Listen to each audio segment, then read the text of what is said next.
because music, words, all of that can dictate how you feel. Music can make you feel sexual. Music can make you feel like you want to fucking go blow a nigga head off. I'm South Day. Ghouls, Perrine, Cutler Ridge, Kendall, all of that. That's us. Tenure for me, because I know some people do write to get that hit record. They want to, make sure that the hook is where it's supposed to be and it's saying what it's supposed to say and delivering da-da-da-da, whatever. But, I want to write where I'm just being creative and I don't have a destination. Sliding in the studio, my album coming soon. Until we get this rap money, trap gon' have to boom. These bricks and these keys and these zips is what we'll do. If you need some fire, I can see you off the Jones. There are a lot of words like that. Fun fact, beefsteak is supposedly isn't a real word. It's actually a mispronunciation of Latino saying beefsteak. And it eventually society just accepted beefsteak, and they're like, yeah, let's just make it a thing. Beefsteak. It's really beefsteak, but it's a mispronunciation of Spanish people saying beefsteak. Wow. Yeah. Yeah. Another one too, just like that, is pullover. I never. To me, a pullover is pullover, on the side of the street.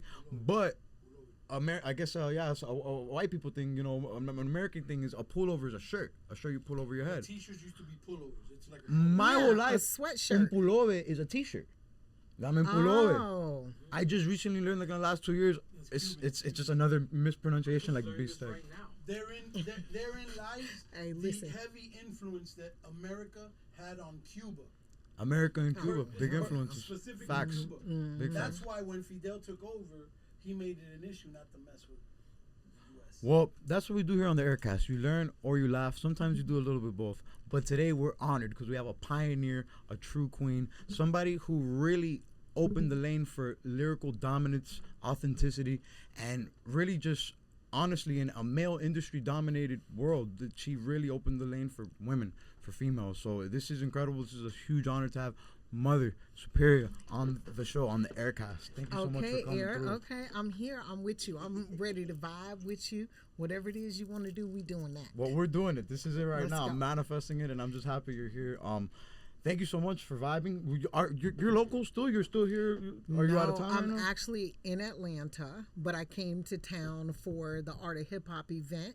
Actually, we're playing along. How was the event? Then we're in the future. Well, listen, the event was so fucking good. I mean, MCs was dope. Orion did his thing. I didn't know he had Shout bars. out O, Brass Balls, episode 30 right here. Yes. Dog. Listen, I forgot he had bars like that, but he sure did show up and show out. That part. Highly a Chico shit, real highly a THC shit. Not the Chicos, not the Chicos. We out here. So here on the Heir Cast, we start with the important questions because the Air Force, the world, the fans, the industry, everybody wants to know. Mm-hmm. When did the Superia skills start? When was the first time you started rapping? Do you remember the first time you tried to literally put together like a verse, or was you freestyling before? Like, what's that? Let me tell you what I used to do. Okay, so I had an alphabet rhyme. So for every letter of the alphabet, I had a word to go with it, and I made a whole rhyme to it. So that was my very first rhyme. A is for awesome, B for bust this, C for coward females that's jealous of this, D for devastating, E for everybody, F for all the fellas that's here at the party. So anyway, that that's incredible. I think that is the very first rhyme that I ever wrote. So that part. Honestly, I think that should be a rite of passage for everybody that wants to get into music. I think you should challenge yourself to rhyme like that. Just go from A to Z first. A to Z. That's how you know you got it. And if you really want to know you got it, you do like what Papoose did after, and you flip it backwards. You go A to Z and then Z to A. Z to A. That's how you know. Indeed. And then, so was the first rap name always Mother Superia? Or was there Superia first? No. I mean, okay, so, everybody was using their initials back in the day. So, of course, I was MC SLS. And for my government, those are my initials for my government name. So that was the first thing. Then I started MCing with another female, and her name was Supreme. So I was Superior. And then, we separated. Shit happens, right? And then Mother Superia became about because I became a mother. Wow. Shout out to Taj. So motherhood brought that upon you. Brought the Mother Superior together. So yes. And Taj is the firstborn. Firstborn. Shout out Taj. Shout out Pick up him right Taj. here. Yes. That's cool. Yes. Awesome. Okay. And then so let's get because we got a lot to get into today. This is Let's a get legend into here. it. So let's get do this the into right it. way. Yes. So you said you never felt like you were dreaming about making it. That you were always just living it. You were always just kind of going through it. Yes. You know, a lot of times I hear people say stuff like, you know, I am hip hop, or I do hip hop, or, you know, I do MCing. But it's a thing. When you live in it, you're in the middle of it. You just doing what you do that makes you feel good, feel happy, feel, you know, like you can use that as a avenue for getting away from some of the struggles that you have in your life and stuff like that. You're just in the moment and you doing it. That's a beautiful way to have it though, because it's truly an outlet. Like I'm blessed that my dad's had me in music, you know, by force almost, even when I didn't want to make music, when I thought I was gonna, you know, go be a major league player or whatever the hell it was. So I've always been around it, and I do to this day look at music like a sport, but I think it's best when you look at it like an outlet. But I do see a lot of people nowadays where they look at it almost like it's their career, it's their business, it's life or death. And the reason I really brought this up is I wanted to maybe take a step back and see, did you have any dreams before music? Because you've been in it since young.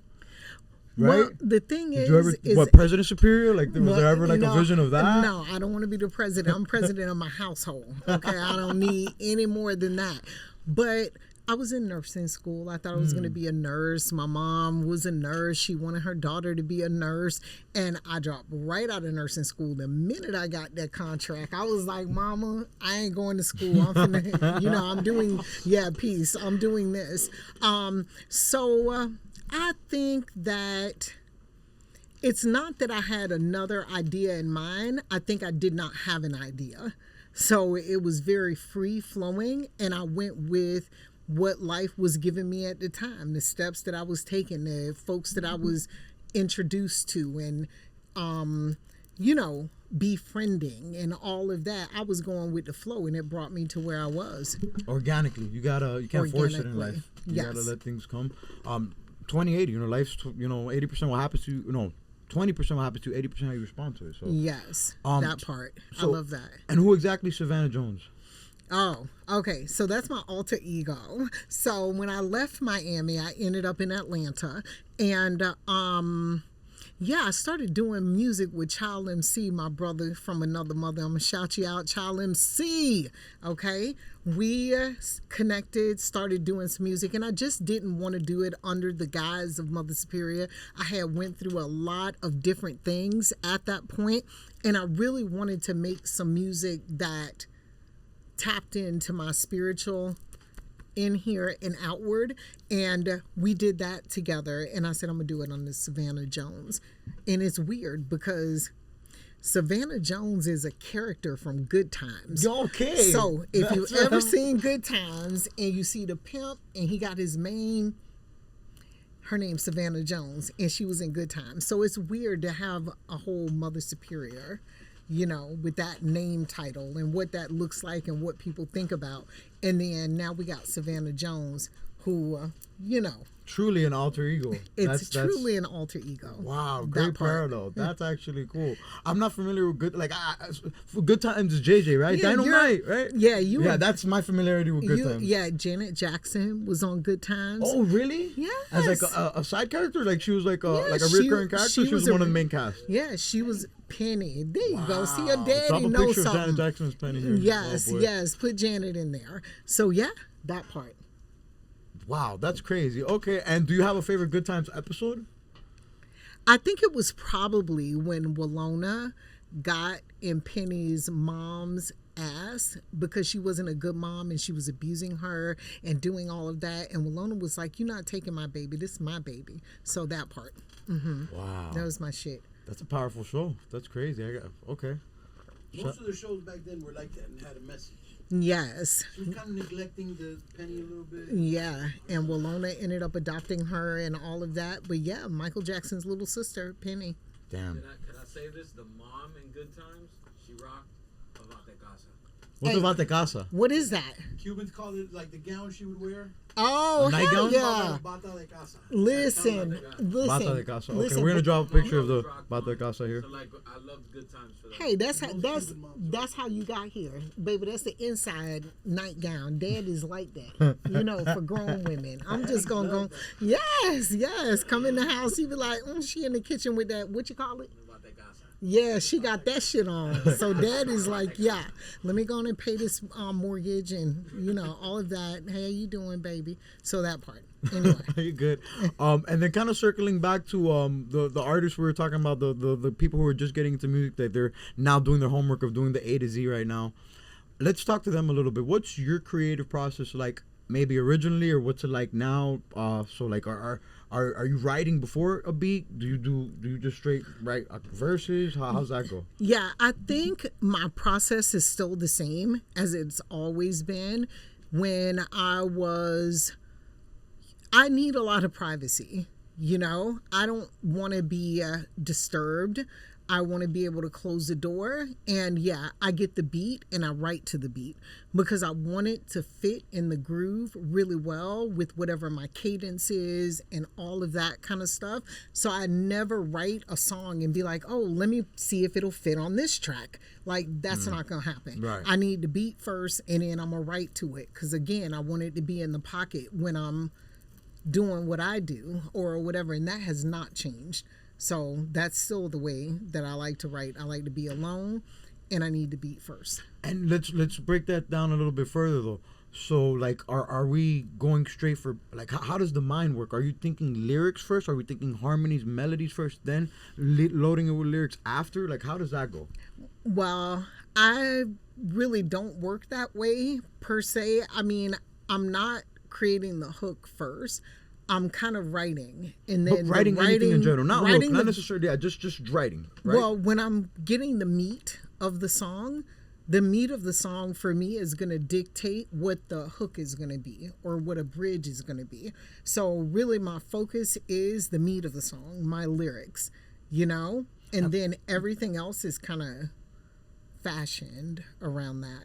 So when you say meat, are you thinking verse? Are you thinking the message overall of the song, the concept? The concept, the message, and what the verse is going to include based on what the concept is for it. So is the thought process like, I guess, because technically you would argue, a lot of people argue that the chorus is most important because you hear it 3 times over and over, but the part of the beat maybe you hear the most of the song is the verse, kind of like, is that what it is? Is that, are you, because you're, let's put ourselves in the studio, you're listening to the beat, you're apparently listening for the verse.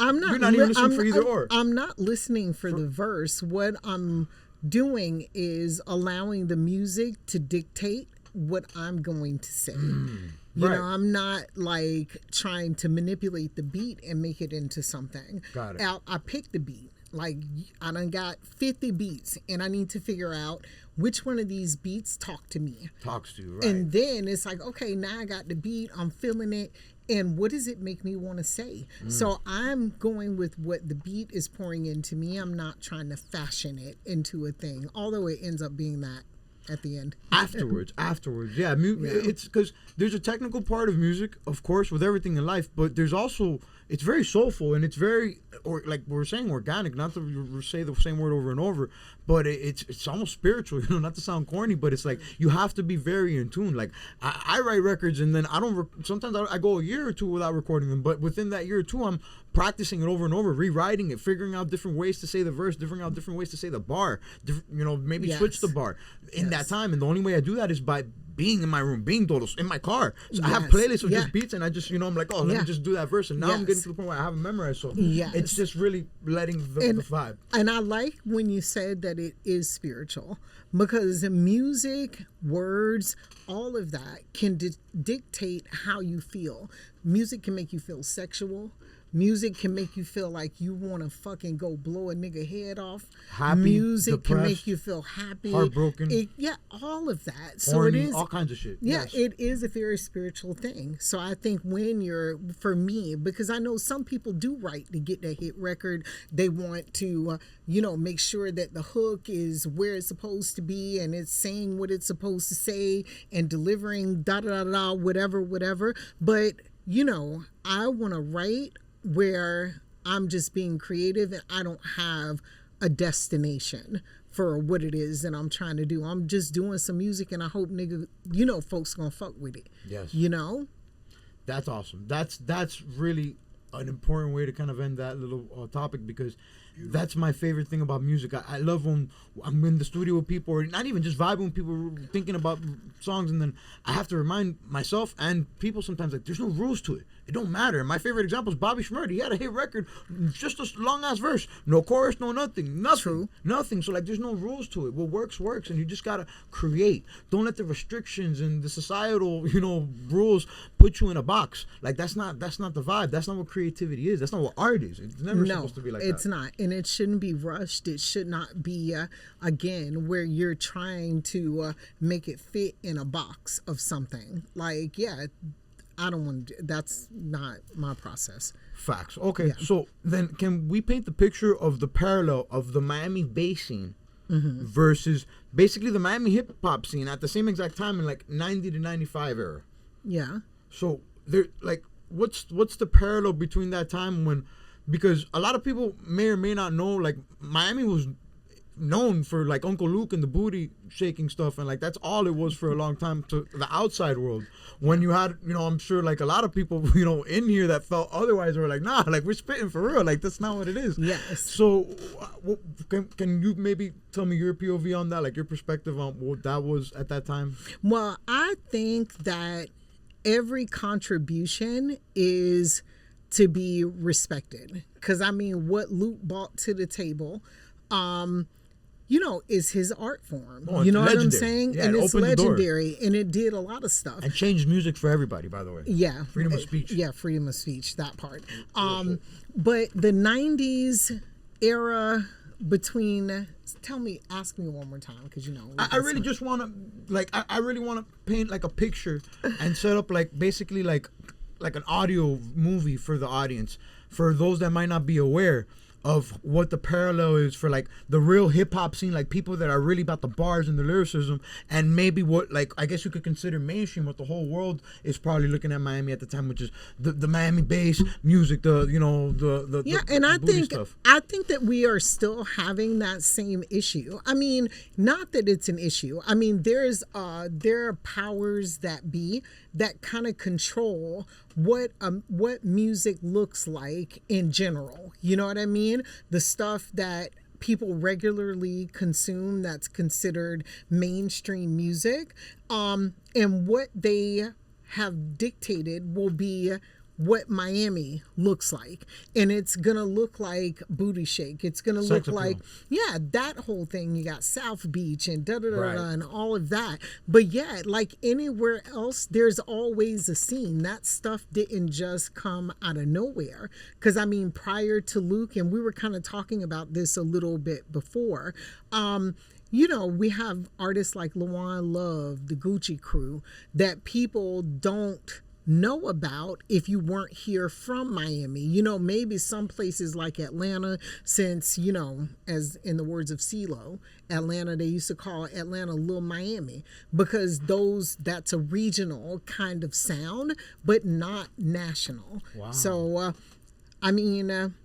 Miami has a lot of other stuff, and I'm sure like a lot of other cities do, that have been labeled with a thing, but there's a whole bunch of roots that run deep in the ground that people are not aware of. And don't get me wrong, this is a good problem to have. You want your city to have, so much culture that there's different, sides of music, different branches of music, as opposed to a city that is devoid of music culture at all.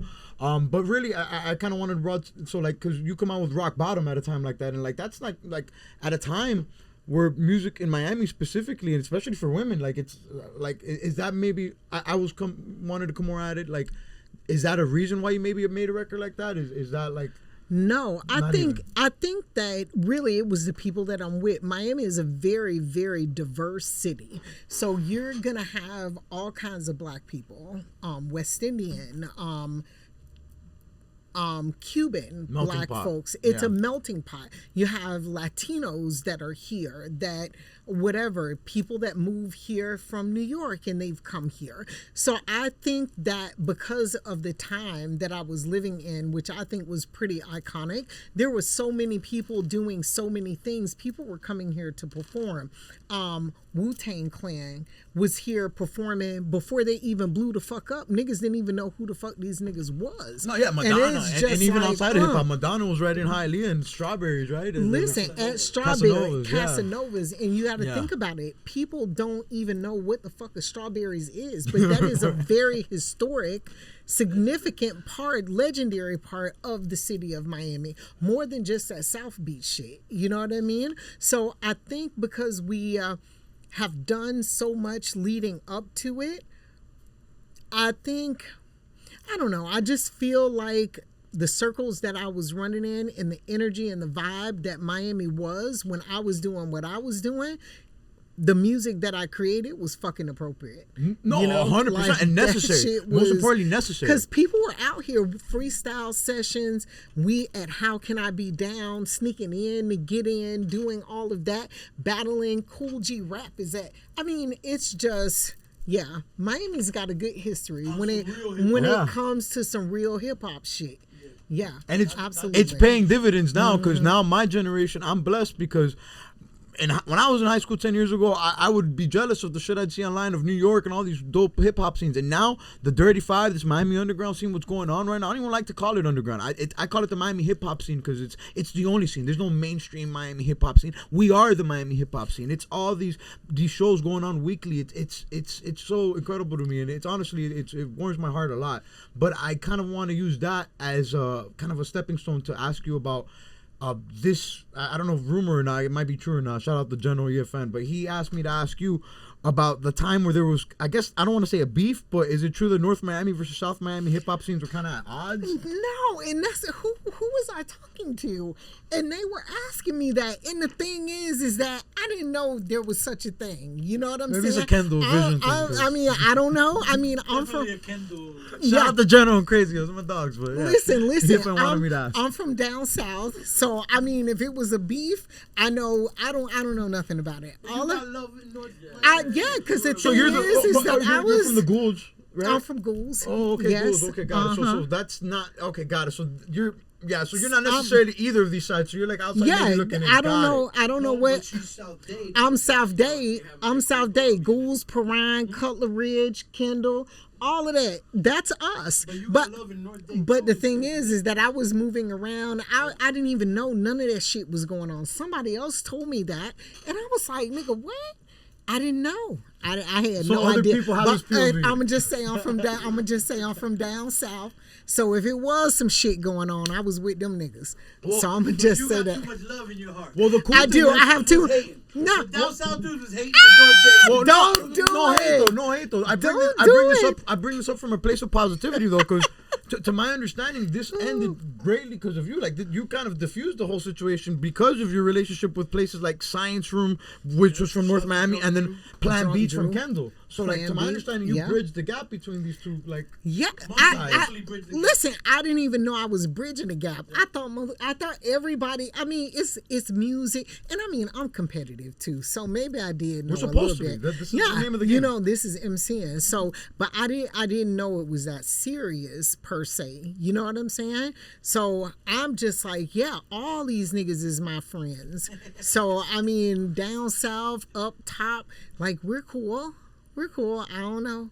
No, honestly, like I said, I think now kind of asking you, seeing your reaction to it, having him ask me to ask you, I think from my perspective, it sounds like you might have been like outside of the inner works of whatever animosity or whatever tension. Not even it's competitive. At the end of the day, it's sportsmanship. So it could have been something like that. And you maybe diffused it and eased it because at the end of the day, the relationship with those with the two because Drunk Drew, we were there, Drunk Drew, DJ Raw, and we had the whole everybody from down south. The cats was in North Miami. We was all there and everything was cool. It was chill. So that could be the case that maybe it was some shit, but everybody's good now because guess what we is? The bottom. The bottom.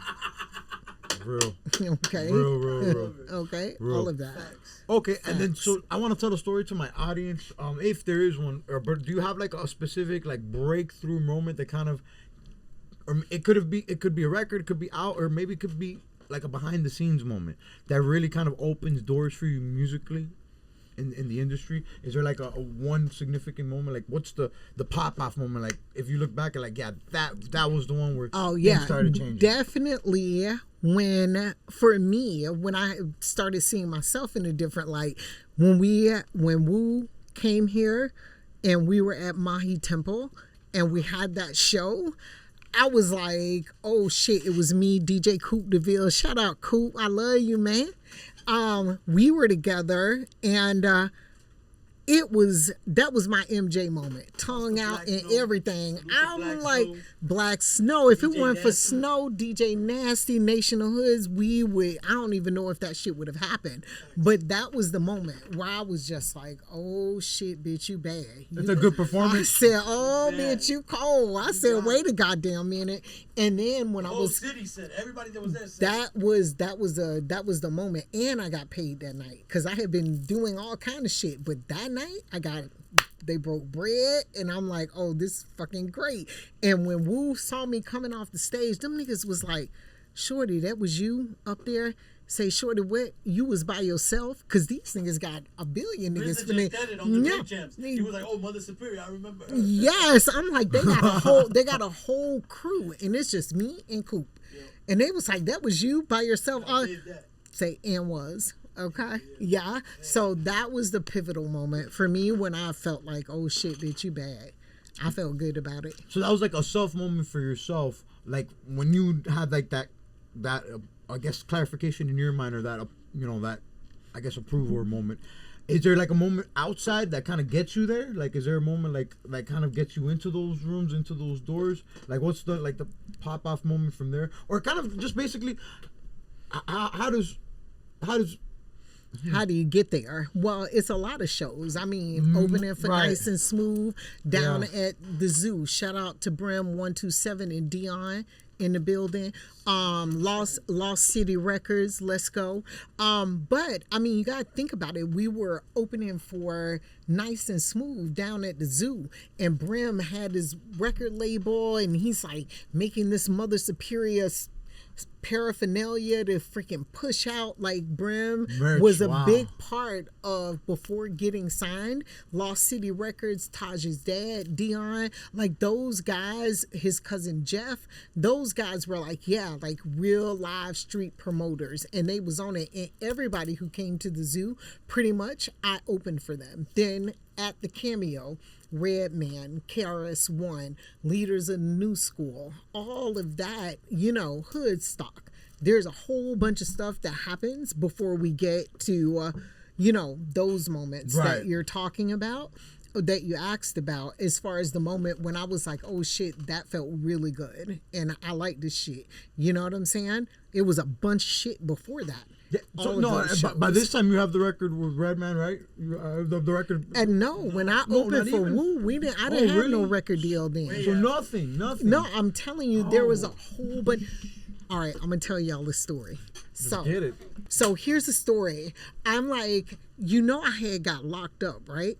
And but I ain't gonna go that far back. I ain't gonna give the whole story, but what I wanted to tell was, when we're asking about leading up to like getting the record deal and all of that, like I was supposed to open for Ultra Magnetic MCs, Cool Key, yes. And my fucking ass went to jail. Like, them motherfuckers came to my house like, oh, we looking for da-da-da-da. My homegirl was like, nah, she ain't here. She called me on the phone and said, bitch, don't come back upstairs. Because I had walked to go get some fucking backwoods so we could smoke some weed, all this shit. She's like, bitch, don't come back up here. They're up here. So that was the thing. But then they came back. And I was there, and my friend was there, and I'm like, nah, she's not here. I'm babysitting the kid, but I didn't open the door. They're like telling me, like, they're like, no, we know it's you. If you don't open the door, you got your kid in there. You want your kid to be in a house that don't have a door on it? Because we finna kick this bitch in. And I'm like, oh, fuck. I can't pretend to be the babysitter because I don't want the doors off the hinges. I went to jail. I'm driving past, what's the shit on 62nd Street that we all used to perform at? It used to be a boxing gym. Carver Center. Supposed to open for ultramagnetic MCs, baby. Driving past that bitch, that marquee says Mother Superia, ultramagnetics. But a bitch is, I'm seeing this on the way. Wow. Oh, yeah, that's crazy. No. I'm like, I don't know if I should tell that story, but that shit right there was before a record deal. Okay? You just mad shit. Were you in the car? I was in the back seat, You nigga. ain't say nothing? I ain't say shit because I was handcuffed on the way to down. they don't give a fuck. It wasn't like they was gonna let crackers me were gonna go. come. Be like, I'm supposed to be here. They're like, oh bitch, you going, let's go. So Yeah, they no, might as well I be like, didn't yeah, say all right, me too. I was just sitting back there feeling like shit, yo. I was just like, golly. Damn. But that's a real story. And I mean, so you call back to when you said the spiritual thing. Do you believe in God? Because I look at moments like Yeah, that, like of maybe course. you need to go through things like that. This could just be my messed up mind working in messed up ways. But when I hear things like that for people, or I go through things like that myself, I realize I try to justify like maybe I needed that to wake myself up and tighten up, and so I don't have a worse loss. Yeah, worse missed absolutely. opportunity. There's a lesson in any trial, you know, but you got to be real conscious to know that there is a lesson in it. Because motherfuckers go through things over and over and over again, and shit just be because you're not even looking for the message in the valley. You know what I'm saying? So anyway. Yeah. So no, let's take it from there though, if we can, because this is before the record deal or anything like that. Does KRS facilitate the record deal? Like, what does he play? Absolutely not. I facilitated my No, record deal. of course. Me and Mongu. So I do want to shout out Mongu, Papi Chulo, La Playa, my Shout out boy. the food and the person. Yes. Because Mongu is the one who brought Joe Galdo to the cameo. And I'm thinking, oh no, that was in the Tribe show. Because the Tribe was it wasn't the cameo. That was a different place. I'm trying to think, who the hell? Maybe I was opening for Leaders of the New School that night at the cameo. And Mongu brought Joe Galdo and was like, this girl is this the shit right here. And after that, I ended up getting the deal. So that's what happened there. Okay. And then the deal, once the deal happens, that's... Oh, wait, let me tell you another story. Okay, so this is how I met KRS-One, since you brought that up. So KRS-One, speaking of the Carver Center, was supposed to perform at the Carver Center. Wow. They done fucking shut that shit down. They shut it down because of... I don't know, shit just wasn't right. Some shit was supposed to happen, blah, blah, blah, shut it down. So now we're at Funk Box with Arturo, right? And I know if you know, you know. If you know, you know. So now we at the Funk Box.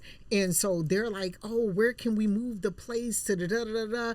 And there was a spot that my buddy had that was in the Fashion District, which now is like some other shit, because Miami got a Midtown, like we New York and shit. I'm like, what the fuck is a Midtown? But anyway, that's sidebar. So then we find a spot that maybe is a little bit bigger than this space.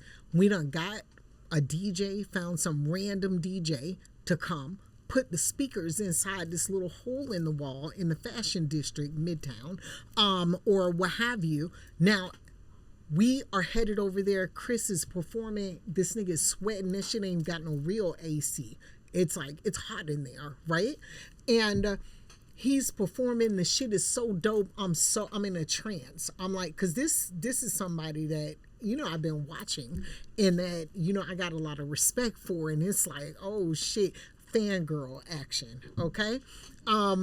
And then I tell his wife, Simone, I'm like, hey, I'm getting ready to get this record deal. I really want to get a track from him, blah, blah, blah. And boom, get That's the connection with KRS-One. way. Shut down show on Carver Center. And yeah. Just asking. Just asking. I'm like, yeah, I'm going to get this deal and I'm going to get a beat from him. She's like, oh, here's my card. Let me know when you're ready. I said, okay. And then I was ready. Wow. And there it is. That's incredible. Yeah. 3 tracks. Yeah. Sometimes people gotta hear it, because sometimes it's easy to just ask, and yes, there might be the pretty privilege going on, but the whole point is ask, because beauty's in the eye of the beholder, and even Yes, and she was a knockout. Back then, she's still bad. Oh, thank you. They say she a bit. How old were you then, Mums? Like what? 22, 23? Yeah, up in there. 20, 21, 22 before I left to go to New York. Yeah.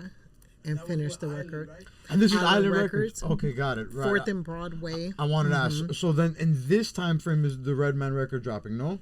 Well, not yet. So I'm trying to think. How did I? Okay. Oh no, was that before or after? That was after. But of course, Redman is another one like KRS-One for me, where it's like, so I was like, yeah, I want to get a track from him. And he was just starting to make beats. So he was not, all the way in, but he was in enough. I got most of all from him. And that was a interesting thing. We were at Reel to Reel Records in Long Island. We have no food, yo. But guess what? We had a cheeseburger from McDonald's, and we were like, oh, this is all we fucking got. We can't get no food. It's 2:00 in the morning and we're working. That was the best fucking cheeseburger. This nigga's like, this is a cheeseburger casserole. I'm like, and it is. Okay, use your imagination. But I don't know, when did I get with, I don't know how that happened. Maybe through my management, but definitely Redman is a MC that I liked a lot. The same thing with Chris. So And then I gotta ask too, though, because then the video, is directed by Jizza, no? Yes. So it's a crazy combination. Like, yes, I can't even go without mentioning it. And I'm trying to figure out how the hell did that happen. I can't quite remember. You were the it girl. I guess I was the it girl. Yes. The Mahi Temple. No, mine interaction. Well, that's way before. That's what I'm saying. No, that's I see what you're saying. But no, it didn't happen there. It did. But maybe not planted the seeds. But that's a good question. Planted the seeds. Took notice of That's again. That's when things are firing on all cylinders. Right. You're just in the right place at the right time and working and prepared state. and ready for the opportunity. Fuck too. Yeah. That's the only way when those moments in life happen is when everything is you're not shorting yourself in any aspect of your life. You're really going hard and full in and truly believing in what you're doing. Like that's and I would agree with that, because when I was doing all of that, I wasn't doing it thinking, oh, I'm gonna get a record deal. Flow state. I was going with that shit, and I was just and then it led to something beautiful. So that would be something I would want to share with people. It's like, you don't necessarily have to have a plan, but you got to be present. And then things fall into place. Yeah, and plans change. And eventually, like even if you don't have the plan, you'll start formalizing the plan. And it's about action. You can't be dormant. You got to try out different things. You got to try different sports to figure out which ones you suck at and which ones, your sport. You that part. Real. And then a little bit after that, then We're Crucial. That's under Little Sister Records. Well, so when I was in New York, after all of the turmoil with the record label and all of that, and the project being shelved and the project being shelved, I was going to get down to that eventually, but we're just kind of jumping over. Yeah, because that was after. Why the Crucial. And the project that got Levitation? Yes. So it came out. Because people think most of all came out, like you said. Jizza did the video. It was on BET. It was everywhere. There's like physical work of it though, like online. Like there's playlists of the album. Oh, the you records can download it on. But then like Apple Music. Oh, okay, yeah, and then and then a lot of but like there's even physical like I've seen like the track list and the physical thing. So it came out and then got shelved after. What's I did a tour with KRS-One, so we did the entire United States, and then I went overseas with Warren G. and the 5-footers. Shout out to the 5-footers, that part.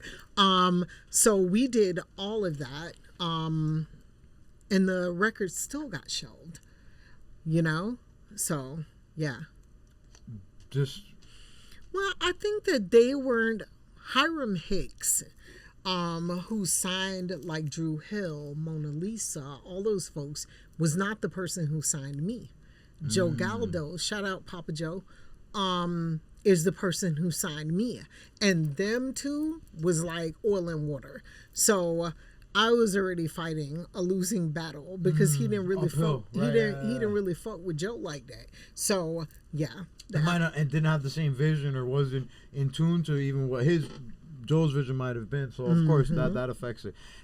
Got it. Okay. Yes. And then with that record was the B-side of that record Who Got the Money?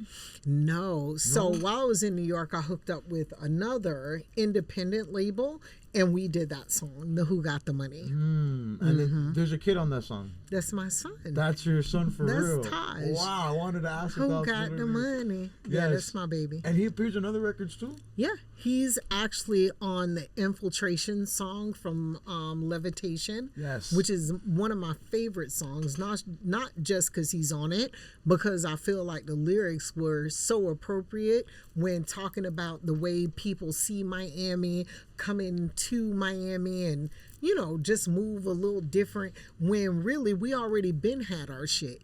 So you can't come in here and give us nothing. So that Infiltration song is one of my favorites, and Taj is on it. That's dope. Incorporating your son into it too. It's awesome, man. Well, you're the heir. Yeah, my dad gave me my rap name, you know, and hopefully by the end of this year we'll have the father-son project. I'm manifesting it. He keeps putting it off. Listen, I can get Taj to spit something too. Oh my God, if we could do that, oh my God, that'll be incredible. Okay, that's incredible. Does he do anything musically besides feature on your records? Call my boy son because he shine like one. Okay. No, he doesn't do anything musically, but like his mom, he's lyrically inclined. Got it. So he can go in and dig in the bag and pull out something. He's got it. I love that. Okay. Yeah. Okay, and then so if we could talk about this, you step away from music. What's the situation with that? Do you just take time off, like from dropping? Are you still making music in that time? Like what exactly goes on there? So from Levitation, of course, I'm still doing shit. I moved to Atlanta, and shout out to Drez the Beatnik. We just lost him. He's from Atlanta, and he's one of the first people that I connected with. I mean, not fully, but I moved to Atlanta and I didn't think that I still had my chops. You know what I'm saying? So they had this spot called Apache Cafe in Atlanta. And Drez, again, RIP, was the one who was hosting that party. And he, first the clutch, first the bus.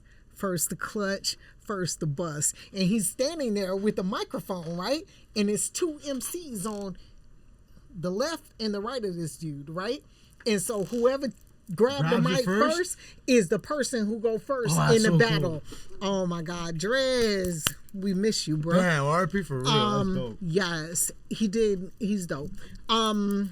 So when I got to Atlanta, again, I had a kid. I had just had a baby. And I was like, bitch probably don't got it no more.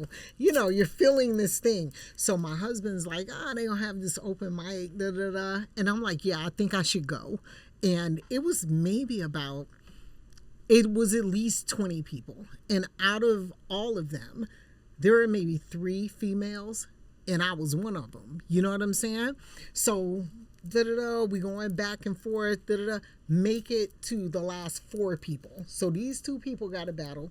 These 2 people got a battle. And whoever's left gonna battle each other. Guess who was in the final 4? Your girl. Your girl, right? And my husband's like, oh, you go up there and you and then you go sit in the corner and be like really quiet. And I'm like, listen, I'm just trying to, because I want to know, you know, is my freestyle skills still up to par? I love freestyling. So Yeah, made it to the Final Four. I feel like I was cheated on one of the ones. He and his friends was there. I was fresh out of 305, so I ain't had no friends. But your girl was representing. So, yeah. So, since then, that was that whole thing. I met Child MC. Shout out to Break Room Music, Child MC. We did some music together. And then you asked me earlier about the Savannah Jones. And Savannah Jones was a part of Break Room. So we recorded some stuff. Hosted a lot of parties over there in Atlanta with Divinity. Shout out to Divinity, bass guitarist. She was on the road with Beyonce at one point when she had the all-girl band. But me and Divinity did a little work together when we were when I first got to Atlanta. So there's been some stuff in between. I've had a little bit of a hiatus, but I have a project that I'm working on. I lost my mom 4 years ago, and I've been trying to figure out exactly how to approach that with something creative, right? Like an outlet. So I got a couple of beats from some cats here in Miami. I had an idea, but I never wrote to it. And mind you, this is 4 years ago, but I have another project that, you know, I have started writing to, and it's in play, and I'm hoping I have it together by October. Nice. So, wow. And I would love to come back and talk to you some more once I have that together. 100%. You send it this way, you bring it, we do a listening session, do an episode after so we can talk about it. Yes. 100%. That would be incredible. I'll be an honor. Yes. Okay. Please. I love that. Please. Yes. Okay.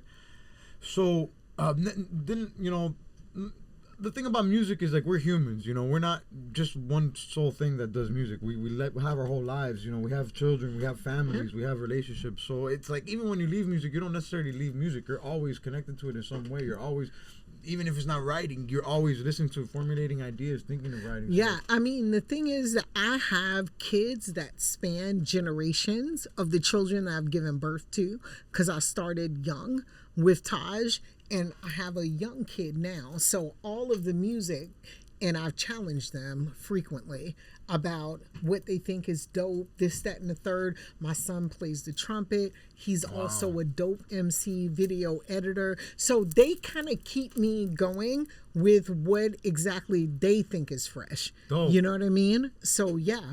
That's powerful. Okay, so then, all right, that's perfect transition to this, because you said it bar for bar. I want to get this right here. Let's get this right here. Oh, so, shit. To you, a real MC is supposed to put history in motion, show your devotion, and fill every jam with Your funky emotions. Thank you for doing it. You're the best. A true legend Oh, in the building. ooh. So, what do you think a real MC is today? Oh, shit. Okay. Exactly that you just read. 100%. I mean, it's like write Hasn't what you changed. feel what you write. Facts. And I don't care if it's ratchet, if it's a representation of your life and where you are, and you're able to shine a light on it, put a mirror on it, and share it with folks so folks can know what's going on in your world, I think you are doing your service. That's awesome. I want to get into that, because I really want to get your perspective on this, because you came in at a time where, you know, women specifically had to fight to, you know, to even have an ear to listen to, you know, really prove authenticity and you know, really spit your shit. Like, you couldn't, you know, just go off on it. But nowadays, you know, it's there's I guess, for lack of a better word, thought rap or whatever it is. And I ain't gonna lie, like good music's good music. Like, it's not like I'm not the biggest lyrical schmirical. Like, I like music. Not everything has to be, you know. It's not, to me. It's not all about that. To me, I think it's a balance. And like, there's, you know, you need the little, you dumb down records. You need the little pump records. You need the fun little records, and then you need the thoughty records. You need all that. It's a whole entire thing, and there's people for everything.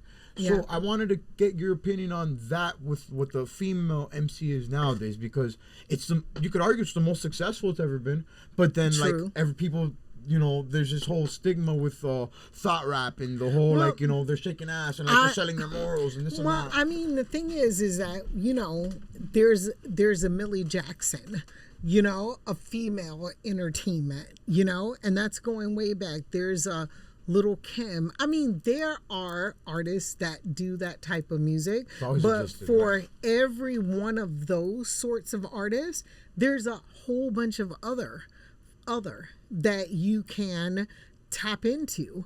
So I think it's really dope that females like, I like Meg the Stallion. You know what I'm saying? Oh, incredible. I like it. I like Glorilla because I feel like they are authentic. So there's only going to be one Meg the Stallion. There's only going to be one Mother Superia. There's only going to be one Glorilla. It's when it gets oversaturated, like that is the thing to do, then that is, if you're creating music from that angle, then you are a gimmick. You know what I mean? Wow. Let the original be the original, and then you be the original, whatever it is that you are doing with your music. And that's not just a female thing. That go for niggas too. That go for men as well. Everybody. You know, for Authenticity everyone, always authenticity always wins. Yes. Yeah. Great answer and great way to put it. I try to say it all the time, and the example I give people is Nicki and Cardi. And like people, like, you know, whatever, people give Nicki all her flowers and she's lyrically dope, but I always tell people, why do you think Cardi got a #1 way before Nicki? Like, why do you think it is? And everybody's like, really? That's true? Check the stats. I'm like, damn, it is true. And I tell them, it's, to me, I think it's because Cardi, to more people, feels more relatable. It's not the most lyrical crazy thing, but it's really her. It's really that little chica chick from the Bronx or wherever, from New York, with that accent, and she's really talking about being in the strip clubs. Used to do that. She's really on that. She's really that. Like, you're not down. And I think there's room for all of that. Yes. I mean, there's room for Nicki Minaj. There's room for Cardi B, because Nicki Minaj, and they both have something that they contribute. And beyond that, like, I really like Tierra Whack a lot. I really like What do you feel about Doechii? Little Sims. Oh shit, she from Florida. She's from so Florida, you right? already, you already know. Is it Jacksonville? Jacksonville, That right? is- She's from short. yeah. Tampa. Oh, Tampa. Shout out my Busch Gardens. Shout out my girl, Doechii. Listen, We need you Doechii, on the pod, fuck Doechii. yeah. Yeah. She from Florida too, Yeah, period. yeah, yeah. End of story, no more discussion. Yeah, I'm fucking with her too. Hell You yeah. know, Little Sims is another MC that I really, really like. So there's space for everybody. Facts, and you can 100%. carve your niche. And again, you don't have to be Nicki. You have to be Cardi. This in your face, mainstream, the shit that the industry pushes. If you have your passion and some shit that you can pursue, like Doechii wasn't Doechii until a little while ago for everybody else. But she been that. She been that bitch. Yeah. And you can be all of that before somebody even knows your name on a scale that people consider the, you know, I've arrived stage. Yeah, mainstream or whatever people consider that. But it starts with you. It starts with you believing in yourself. That's the number one person. Because if you don't rock with you, how's anybody else gonna rock with you? That part. And shout out Aunt Lily then, since we've talked about everybody in family. Oh my gosh! Right? Shout out to my Aunt Lily. Yes, that's my aunt. Yes. And I know somebody bought some shit, but she's in Georgia now. She's not in Miami anymore. But I love that because we can see each other. I'll say neither are you. So. She's closer Runs to in me. the family. We go out. We have drinks. Aunt Lily, I love you. Deborah's sister. Okay, and then is Aunt Lily any connection to Mike Smith in that relationship? No, Mike Smith and I are cousins, but it's on my dad's side. So Oh, okay. his mom and me are first cousins, and yeah, his grandma. That's dope. Shout out Mike Smith. He's Mike killing it Smith, right his grandma, my auntie. So that's my. And again, when we start talking about lyricism in Miami, like, this dude is the point of reference, you know, because he's dope. He can spit. But again, when people want to pigeonhole and make Miami be a thing, it doesn't allow for a Mike Smith to shine the way that he should, or even let a Mother Superia shine the way she should have, you know. But there's lyricism here. Yeah. Orion. Shout out O. And speaking of O, UB. I love how God works sometimes. All the time, actually. So, shout out to O with the alley-oop with this one. Let's throw it back real quick. Say it's 1997, and you're signed to Loud Records with a 3-feature budget. Who are you calling up that you could pick from either their insane roster or I'll even open up to anybody in the game, because at the time they was rocking. They had Raekwon, Mobb Deep, Dead Prez, Exhibit, Pun, Pete Rock, Expect the Deck, the Alcoholics. God, that was a crazy roster alone. Wait, back it up. Give it to me one more time. You got a 3 feature budget. We're backing it up to 97 back then. You got a 3 feature budget. The label says, yo, whatever back, don't worry about it, blank check status. Pick somebody from the roster, from the lineup, or only from the label. Only from the label. So tell me again, who's on the? Oh, definitely Dead Prez. Okay, but Dead go Prez, back. All right, so we got Raekwon, Mobb Deep, Dead Prez, Exhibit, Pun, P Rock, Expect the Deck, the Alcoholics. Oh, that's rough. Okay, so Dead Prez. Oh my God. Okay, go back. Tell me again. We got Raekwon. Oh, Raekwon. Yep. Mobb Deep, Dead Prez, Exhibit. Okay. Oh, goddamn. Damn, we're going to bring Pun back from... No, Mobb Deep. Okay, Mobb Deep, Dead Prez. Oh, yeah, this is back then, too. This is before... Dead Prez. I mean, before all of that. Yeah. Dead Prez and R.I.P. Dead Prez and Raekwon. That's what I'm picking. Mobb Deep, Dead Prez, and Raekwon. Yeah. Yes, that's who I'm picking. You won. I'm picking them. I usually do the big 3, but I think you're exclusive. That shit was so good. That was incredible. That was good. Okay, that's good lineup. Okay, yeah. and then let's fast forward now to today. Who's one dope female artist and even a male artist too that you like to work with, that you haven't had a chance to maybe connect with yet or link up with? Yeah, it's the Shoot Your Shot segment. Okay, so for female MCs, I would say Little Sims. I don't know. I can't recall the actual album that first put me onto her, but yo, I'm listening to this chick and I'm like, I can almost hear myself. And I'm just like, God damn, she raw. You know what I'm saying? So Little Sims. I would, and Tierra Whack too, because she's so musical with what she does.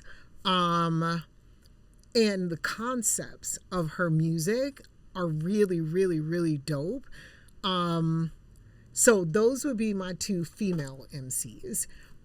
So for male MCs right now, I can't even lie, I've always liked Kendrick Lamar. So I would love to be on a K-Dot. I would like to be on a record. That would be good to do that. And then number 2. I mean, I want to say, it's fucking hard.